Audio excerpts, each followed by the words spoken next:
as we wait, I know we have capacity, but we can start doing the conversation. I formed a team, which I believe you have already seen and met. Mimi, the representative wizuri nyumbani leo, si mazimu zako, uweza kwa silent mode, sasa imeiva. So, nataka nichukue nafasi hii kusema karibu tena. Bwana Director, kwa set the base ya hii darasa, haiwezi kukua business kama yule jani, and tafadhali msipotee.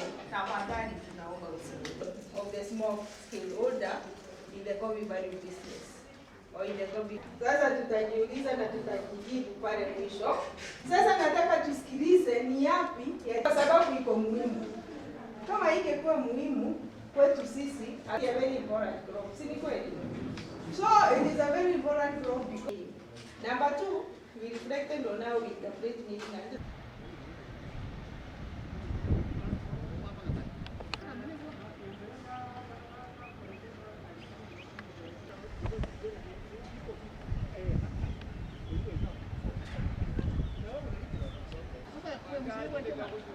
Si ufanye ndio kupata pesa.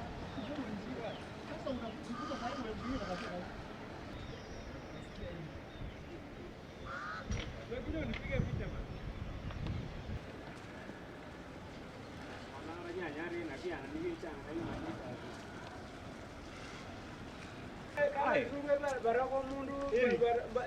Sasa penye sasa shida imemshikia ni hiyo. Lakini sasa mimi najua, lakini sasa hapo ndio shida imemshika.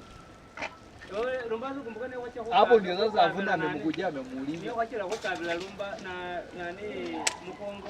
Hizo bali sunguro.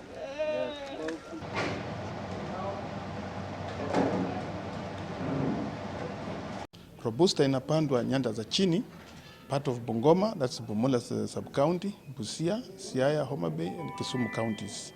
Hizi counties zote zikihamasishwa Robusta iweze kupandwa, tutaweza kuwa na a very big leap in production, sababu Robusta ina produce mingi kuliko Arabica, na kwa hivyo tunaomba serikali through KCPA watusaidie ili tuweze kuhamasisha our production levels. Pili, mkisikia kwamba Uganda wana produce a lot of coffee, wana produce kwa sababu wako na Robusta. Robusta na haishikwi na magonjwa, kwa hivyo sisi tunafurahi siku ya leo sababu KCPA wamekuja kutufunza na kuona gaps ambaye sisi kama watu wa Robusta tunapata kama wakulima. Na tutajifunza na watembee na sisi ili mpaka mwisho waone kwamba Robusta ya Kenya iweze kuwa kwa market. Robusta, kahawa ya Robusta ni ile kahawa peke yake ambaye iko instant. Na Kenya inakunywa kahawa yote ambayo inakunywa kwa hoteli ni instant coffee ama powder coffee. Kwa hivyo, kwa hii mafunzo tutapata leo, tutapata kwamba Kenya sisi pia tutaanza produce kahawa yetu ya instant, na kwa hivyo revenue ya country na revenue ya counties na revenue ya farmer itaenda juu, sababu hakutakuwa na imports tena. Kwa sababu ya hii reforms ambayo serikali inaendelea na kwa hivyo mafunzo ya KCPA wanaweza kutupatia, tunaanza kuona kwa sababu tunaanza kuona revenue zinaanza kwenda juu, sababu sasa mkulima kama sisi Robusta tulikuwa watu wa Uganda wanakuja kuchukua as brokers, wananunua watu kwa gorogoro, lakini sisi tumehamasisha watu, tunauza watu na kwa kilo na tunapatia shilingi 70, na tulikuwa kama Robusta tulikuwa tunaanza na shilingi 50. Kwa hivyo tunaona hiyo mafanikio inaanza kuja. By the end of the season serikali ikiweka hiyo mikakati utapata tumekuja 100 as minimum guarantee for coffee farmers. Kwa wakati huu tuko na changamoto kiasi kwa sababu wakulima wengi ni kweli wako na changamoto kwa upande wa malipo ya ama karo ya shule unapofikia mwaka ujao mwezi wa Januari, kwa sababu kahawa yao mingi igali iko kule kwa magara yao ya cooperative, na wale wengine ambao ni wa estate bado iko pale wameweka kwa store zao. Kwa hivyo kuna shida kubwa sana ukiangalia vile kahawa inaingia kwa soko, inaingia kwa soko kwa ikiwa kidogo sana. Na kwa hivyo kuna watu ambao ni wanunuzi ambao wanatakanga kahawa mingi, wakati kahawa iko chini labda hawataweza kuingia kwa sababu ile kahawa wanataka kiwango yake inakuanga juu. Pia tuna changamoto ya ubade ya kusiaga kahawa. Ukiangalia sana sana kahawa inasiagwa na shirika moja kubwa la New KPCU, na ukiangalia capacity yake na ile kahawa imekuwa ikisiagwa hapo mbeleni, labda utaona ya kwamba ile kahawa itakuwa ikimaliza kusiagwa haitakuwa ikitosha ile kiwango imekuwa ikisiagwa hapo mbeleni. Na tukilinganisha kulingana na vile soko iko wakati huu, ile kahawa mingi sana imeingia kwa soko, ukilinganisha na mwaka uliopita, utaona ni kweli kuna utofauti mkubwa sana. Na hiyo inamaanisha wakulima hata kuwa na nafasi ya kuwa wameleta kahawa yao kwa soko na wakaweza kuuza na wakapata pesa za kwenda kushughulikia mambo yao ya kibinafsi, kama hiyo ya kulipia karo, watoto wao shule, kulipa karo na kugharamia mambo ingine kulingana na mahitaji yao. Siku ya leo tuko kwa hii kikao kwa ajili ya kuachilia ripoti ambayo imekuwa utafiti ambayo imefanywa na shirika letu la Kenya Coffee Producers Association kuhusiana na hii biashara yetu ya kilimo. Hii ripoti mwanzo inaangazia upande wa usiagaji wa kahawa na soko ya kahawa. Inaangalia ni maeneo gani mkulima wa kahawa amekuwa akipoteza pesa zake.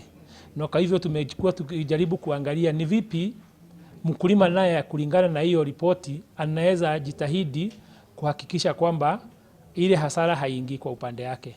Kwa hivyo madhumuni ya siku ya leo ni kuhakikisha tumejadiliana na wakulima, tumegawana hii ripoti na wao, na pia tunaachilia hii ripoti kwa upande wao waenda wakaitumie ili waweze kukua na nguvu kwa hii biashara ya kilimo. The journey that we started last year is a journey whereby we were focusing on the areas of the farmer exclusion and the milling and marketing of our coffee. And so the gaps that we were able to highlight through a study that we carried out on farmer exclusion in the coffee value chain is the one that informed the interventions that we did the last 1 year.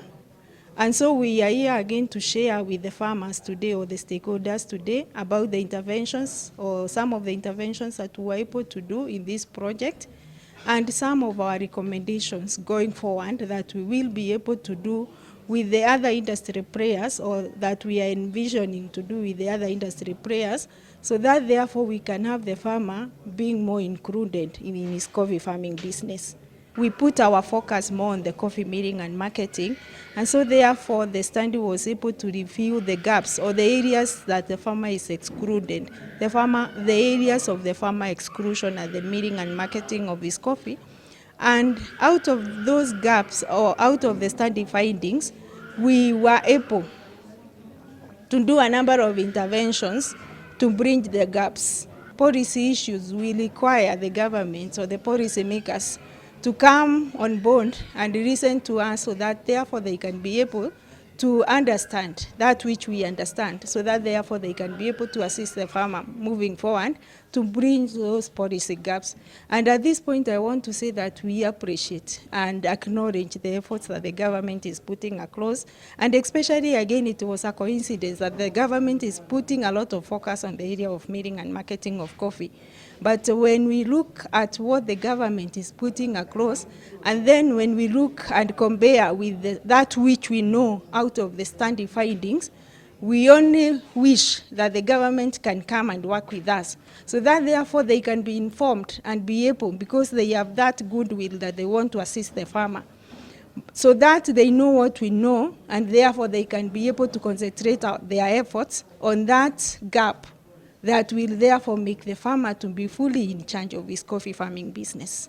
As it is now, the government has actually removed the middle people, or the middlemen in the coffee milling and marketing, because now the farmer has been put in charge of his coffee milling and his coffee farming, marketing. But from where we sit at the advocate of the farmer, we feel the government should go further, therefore, to make the farmer be fully in charge of his coffee milling and marketing by enhancing the capacity of the farmer, because our study findings brought out a lot of knowledge gaps on the area of milling and the marketing of coffee. From the farmer perspective, the farmer is lacking a lot of knowledge on that area. And so as much as the government has put the farmer in charge of milling and marketing, the farmer is not able to steer the agenda because he's lacking in terms of knowledge.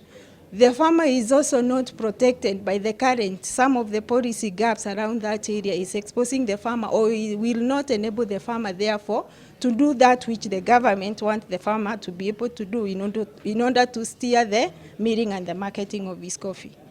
Sisi kama KCPA, we are an advocate, na we are also a lobbyist. Part of that ni kufanya utafiti. Hatutaki kuengage idara za serikali au mtu yeyote bila kufanya utafiti. Utafiti ambao tumefanya is very well researched, na hiyo ndio some of the things ambao we share na wakulima. Tumekuwa na mikutano kama miwili iliyopita hapa ganda hili. Hii ni watatu tunafunga mwaka, na imekuja wakati wa wakati wa mambo mazito sana ya kuuza kahawa umejitokeza. Tunajua tuko na serikali, na serikali majukumu yake kuhakikisha kwamba inatetea na kufanya na kutekeleza mipango yote ambayo inahusu mambo ya nchi, na kwa sababu kilimo ya kahawa is an important activity in this country, tunajua kwamba lazima suluhu ipatikane, na sisi tunaeleza mkulima ili ajue haki zake, na ana demand based on facts and figures. That is what we are here for. Siku ya leo ilikuwa kuhamasisha wakulima wa ganda hii, Busia, Vihiga, Kakamega na Bungoma.